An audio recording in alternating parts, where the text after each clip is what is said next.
माजी मंत्री आणि आमदार दीपक केसरकर आपल्यासोबत आहेत। सर, तुम्ही नुकतीच मुख्यमंत्री देवेंद्र फडणवीस यांची भेट घेतलेली आहे। काय नेमक्या चर्चा झालेल्या आहेत, काय मुद्दे होते आजच्या भेटीचे?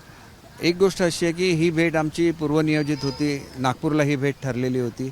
कोकणाच्या संदर्भातले काही विषय आहेत, त्याच्यामध्ये विशेषतः काजू आणि आंबा ही दोन प्रमुख पिकं आहेत कोकणातली। त्यामध्ये काजूमधलं जे आपण कॅश्यू ॲपल म्हणतो ते काजूचं बोंड फेकून दिलं जातं। बऱ्याच वेळेला त्याचा रससुद्धा काढला जात नाही, परंतु काजूवर उत्कृष्ट काम हे ब्राझीलमध्ये चालतं आणि ब्राझीलमध्ये अशी टेक्नॉलॉजी डेव्हलप केलेली आहे की काजूचा रस काढल्यानंतर जो बोंड शिल्लक राहतं त्याच्यापासून, म्हणजे ज्याला आपण पल्प म्हणू शकतो, त्याच्यापासून जसं मॅकडोनाल्डमध्ये आपण बघता की 2 ब्रेडच्यामध्ये एक पॅटी ठेवलेली असते, अशी पॅटी तयार करणं, ज्याला आपण कटलेटसारखी असते ते तयार करणं आणि ती जगभरामध्ये वेगान झालेली जी लोकं असतात, म्हणजे जे मिल्कसुद्धा पित नाहीत, प्युअरली व्हेजिटेरियन असतात, त्यांच्यामध्ये हे प्रोडक्ट खूप पॉप्युलर आहे। आणि हे जर आमच्या सिंधुदुर्गमध्ये किंवा रत्नागिरीमध्ये होऊ शकलं तर तो सगळ्यात मोठा हा सिंधुदुर्ग आहे अर्थात काजूच्या उत्पादनामध्ये। तर काजूचे जे शेतकरी आहेत त्यांची आर्थिक परिस्थिती खूप सुधारू शकेल असं मला वाटतं। त्या दृष्टीने ब्राझीलला कदाचित जायला लागेल, त्याला परमिशनसुद्धा मुख्यमंत्री महोदयांची लागते, तर त्याच्या संदर्भात चर्चा करण्यासाठी मी गेलेलो होतो। सर, आणखी एक महत्त्वाचा मुद्दा आहे की तुम्ही मुख्यमंत्र्यांची भेट घेतल्यानंतर अनेक चर्चा सुरू झाल्या की केसरकरांना मंत्रिपद मिळालं नाही, त्यामुळे या भेटी गाठी ज्या आहेत त्या वाढलेल्या आहेत वगैरे वगैरे। केसरकरांचं काय मत? काय असं आहे की तुम्ही काय कायम मंत्री राहणार का? एक ना एक दिवशी राजकारणातून सुद्धा निवृत्त व्हायला लागतं।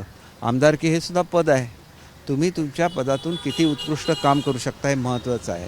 आणि ज्या भूमीने आपल्याला जन्म दिला ती कोकणची भूमी आहे। अनेक वर्ष अनेक लोक म्हणतात कोकणचा कॅलिफोर्निया झाला पाहिजे, कोणी करून दाखवलं शकलं नाही। ह्याचं कारण असं आहे की कोकणाबद्दल आणि तिथल्या समस्यांबद्दल आपल्याला जाणीव पाहिजे। खूप मोठं पोटेन्शियल या भूमीला आहे आणि याच्यामधून आपण काय करून दाखवू शकलो तर ती त्या जनतेची आणि त्या भूमीची सेवा होईल। त्यांनी मला 4 वेळा आमदार केलेला आहे, त्यांच्याकडे लक्ष द्यायला लागेल। आणि मी निवडणुकीमध्ये सुद्धा जाहीर केलं होतं की महाराष्ट्रासाठी भरपूर काम केलं, एज्युकेशन डिपार्टमेंटमध्ये काम केलं, मराठी भाषेचं धोरण दिलं, मराठीला अभिजात दर्जा मिळवण्यासाठी मुख्यमंत्री उपमुख्यमंत्री महोदयांच्याबद्दल सातत्याने भेटलो वरिष्ठांना। जी काय मराठी भाषा भवनचा नवीन आराखडा बनवला, ती मोठी बिल्डिंग उभी राहील, याचा सगळ्याचा पाया घातलेला आहे। नवीन मंत्री त्याच्यावर काम करतील, परंतु पुढच्या काळामध्ये आपल्याला आपल्या कोकणासाठी काम करायला लागेल। तिथल्या निसर्गाचं रक्षण असेल, तिथलं पर्यटन असेल, तिथली मासेमारी असेल, तिथली बागायती असेल, सगळ्याला एक नवीन आपल्याला दिशा द्यायला लागते। याच्यासाठी बॅकवर्ड लिंकेजेस करायला लागतात, मार्केटिंग करायला लागतात, त्याच्याचबरोबर प्रोसेसिंग म्हणजे त्याच्या पुढच्या प्रक्रियेचे उद्योग आणायला लागतात। आणि म्हणून हे सगळं करत असताना एक चांगलं पर्यटन तिथं कसं होईल, त्याच्याबरोबर चांगली बागायती, त्याच्यावरचं प्रोसेसिंग, या सगळ्याचा विचार केला तर तो एक संपन्न भाग ठरू शकतो आणि कोकणचा कॅलिफोर्निया व्हावा ही जी अनेक लोकांची अनेक वर्षाची इच्छा आहे ती पूर्ण होऊ शकते। सर, एकीकडे तुम्ही आत्मीयतेने या सगळ्या गोष्टी सांगतात, पण आणखी एक महत्त्वाचा मुद्दा आहे की एकनाथ शिंदे यांनी म्हटलं होतं की आम्ही 2.5 वर्षाच्या फॉर्म्युल्याने हे मंत्रिपद दिलेलं आहे। आणि दुसरं म्हणजे एक मंत्रिपद शिल्लक आहे जे मुख्यमंत्र्यांकडे उपमुख्यमंत्री एकनाथ शिंदेंकडे, जर ते वाटायला येऊ शकतं असं काय वाटतं का, अशी काही इच्छा आहे? नाही, बिलकुल नाही। मी ह्याच्याबद्दल काय अशी चर्चा केलेली नाही आहे। बघा, नेहमी स्वतःचा स्वार्थ का बघत राहायचं? एकनाथ शिंदे साहेबांनी भरपूर कामं केलेली आहेत मुख्यमंत्री म्हणून। त्यांनी ज्या वेगवेगळ्या योजना आणल्या त्याचासुद्धा पाठपुरावा केला पाहिजे, आमच्या पक्षाची बाजू मांडली पाहिजे। खूप विषय असतात आणि त्याच्यामुळे उगाच एकच विषय धरून बसायचा मंत्रिपदाचा आणि तेच रेकॉर्ड आपण पुढे चालवत राहायची, याच्यापेक्षा आपण पुढचा विचार केला पाहिजे, पुढे गेलं पाहिजे। मी एका संपन्न कुटुंबाचा भाग आहे। मी बाहेर पडल्यामुळे कुटुंबाने, माझ्या आजोबांनी तर हजारो त्यांच्याकडे कामगार असायचे, असं मोठे व्यवसाय तिथंसुद्धा सुरू केले पाहिजेत ना, लोकांना रोजगार निर्माण केला पाहिजे। अनेक वेळेला आपण ज्यावेळेला राज्याचं काम करतो त्यावेळेला आपल्या भागाकडे आपलं दुर्लक्ष होतं। आमच्याकडे मोठ्या इंडस्ट्रीज नाही, कारण तो टुरिझम डिस्ट्रिक्ट आहे, तिथं पोल्युशन मेकिंग इंडस्ट्रीज होऊ शकत नाही। नॉन पोल्युटिंग इंडस्ट्री कशा आणायच्या हा सुद्धा आपण विचार करू शकतो। शेवटी युवकांना आपण नोकऱ्या देऊ शकलो तर त्याच्यासारखी दुसरी चांगली गोष्ट नाही। जर्मनीमध्ये युवकांना पाठवण्याच्या संदर्भात करार मी करून घेतलेला आहे, त्याचं फॉलोअप करायला लागेल। ती स्कीम चांगली आपल्याला। सर, खरं तर तुमच्याच कामांच्या चर्चा आज सगळ्याच वृत्तपत्र आणि मागच्या अनेक दिवसांपासून सुरू आहे। तुम्ही शालेय शिक्षण मंत्री होते त्यावेळेस जे निर्णय घेतले, त्यात मग पाठ्यपुस्तकांचं मुलांच्या पाठीवरचं ओझं करण्यासाठीचे जे निर्णय घेतले की आपण पुस्तकांमध्येच वयाची पानं जी आहेत ती लावूया, त्याच्यामुळे ते नोट्स तिथे काढू शकतो, पण तो निर्णय सुद्धा आता मागे घेण्यात आलेला आहे। ह्यामुळे बालभारतीने छापलेल्या पुस्तकांचा तो तर तोटात बसणार आहे, पण पुन्हा एकदा ह्या निर्णयावर एकंदरीत चर्चा आणि तसे निर्णय यावे लागले तर कसं बघ? मला असं आहे की काही कोणी मंत्री नव्हते त्यावेळेला प्रशासकीय पातळीवर हे निर्णय झाले असण्याची शक्यता आहे. दादा भुसे साहेब 25 तारीखनंतर मुंबईत येत आहेत. त्यांच्याशी चर्चा करून कुठल्याही निर्णयाचा पुनर्विचार होऊ शकतो. जे राज्याच्या हिताचं आहे आणि सगळ्यात महत्त्वाचं म्हणजे जे विद्यार्थ्यांच्या हिताचं आहे ते झालं पाहिजे आणि त्या बाबतीत मी अतिशय ठाम आहे. पण सर हा निर्णय अगदी 2 वर्षाच्या काळात बदलला जातो, याकडे कसं बघतात आहे तुम्ही? नाही बघा, हे काय प्रशासनामध्ये कोण काम करतं, कसे विचार करतात त्याच्याबद्दल आपण बोलणं चुकीचं असतं. शेवटी लोकनियुक्त प्रतिनिधी आणि मंत्री का असतात? तर त्यांनी डिपार्टमेंट चालवायचं असतं, त्यांनी पॉलिसी डिसिजन घ्यायचे असतात.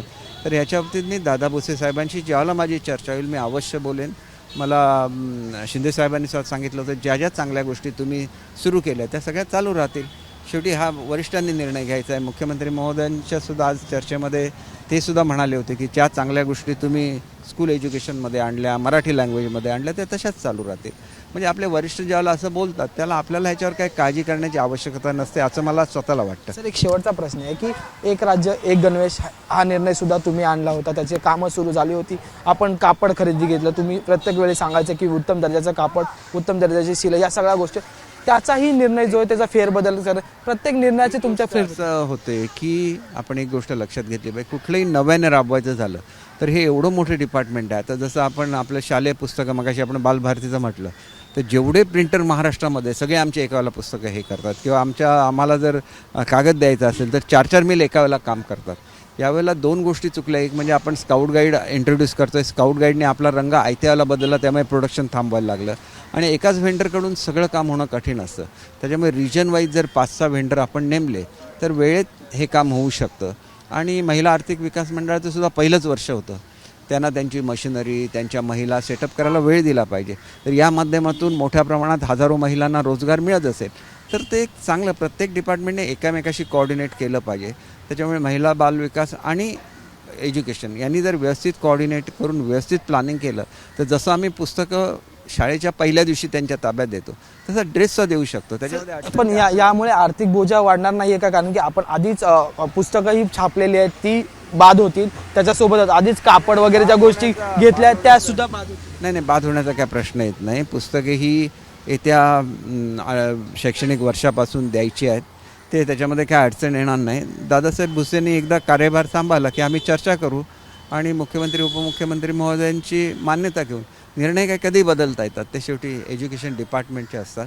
ते त्या मंत्री महोदयांना योग्य वाटलं पाहिजे की हा योग्य निर्णय आहे तर ते पुढे चालू ठेवू शकतात. सर आमच्याशी बोलण्यासाठी तर होते माजी मंत्री आणि आमदार दीपक केसरकर, त्यांनी आपल्यासोबत सविस्तर चर्चा केलेली आपल्याला पाहायला मिळते आणि असे म्हटले की निर्णय काही कधीही बदलता येतात. त्यामुळे आता पुढचे निर्णय काय असतील या महाराष्ट्र सरकारचं हे पाहणं औत्सुक्याचं ठरणार आहे. व्हिडिओ जर्नलिस्ट विजय देसाई, मी अजय माने, एबीपी माझा, मुंबई. एबीपी माझा, उघडा डोळे बघा नीट.